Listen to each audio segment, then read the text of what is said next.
बहुत बड़े थे, बहुत ही बड़े थे इमाम आजम अबू हनीफा रहमतुल्लाह अलैह। इल्म भी बड़ा था, तकवा भी बड़ा था, और इनको अल्लाह ने ये एजाज दिया कि 80 के करीब सहाबा की जियारत करने का मौका मिला।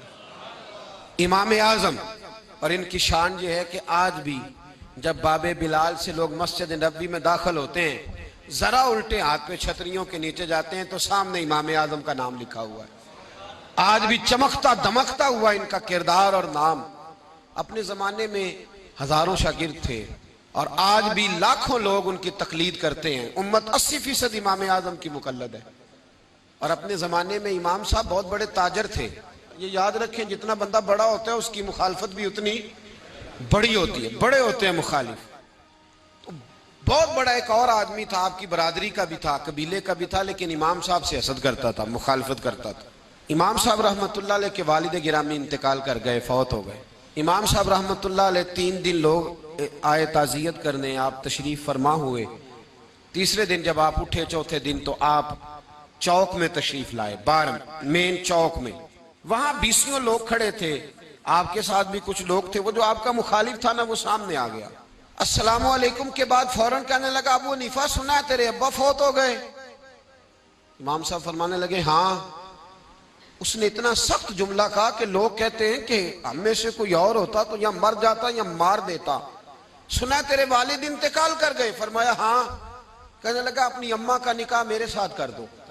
बात बड़ी गलत है, सख्त है, लेकिन शरी तौर पर नाजायज नहीं, इसलिए कि निकाह का पैगाम दिया है, निकाह का पैगाम। इमाम साहब फरमाते हैं, मेरा दिल टूट गया।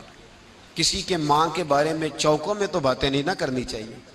फरमाते हैं, मैं फट गया, पर मेरे पैरों में शरीयत की जंजीरें थी। इमाम साहब रहमतुल्लाह ताला अलैह कहते हैं, जब उसने दोबारा बात दोहराई कि अपनी अम्मा का मेरे साथ निकाह कर दो, तो फरमाते हैं, मैंने उससे कहा कि भाई इद्दत गुजरती है तो मैं अपनी अम्मा से बात करूंगा। मेरी माँ आकिला और बालिगा है, अगर तेरे साथ निकाह करना चाहेगी तो मुझे कोई एतराज नहीं। इमाम साहब कहते हैं, ये लफ्ज कह के मैं आगे बढ़ा तो मेरी आंखें आंसू बरसाने लगी। मैंने कहा, कितने इम्तिहान लेता है बाज़ोकात इंसान से उसका किरदार और इखलाक। फरमाते मैं रोने लगा, अगले चौक में गया। अभी मैं अगले चौक में गया था तो पीछे शोर होने लगा।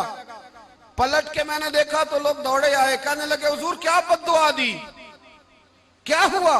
कहने लगे, हुजूर जिसने आपको बात की थी वो धड़ाम से गिरा है, उसकी रूह ही परवाज कर गई है, वो तो हार्ट फेल हो गया, खत्म हो गया, वो मर गया। तो इमाम साहब रो पड़े, फरमाने लगे, उसने समझा था मैं लावारिस हूं, मेरा पूछने वाला कोई नहीं। फरमाया, इसे कुछ भी नहीं हुआ, बस अबू हनीफा के सब्र ने इसकी जान ले ली। अबू हनीफा के सब्र ने जान ले ली।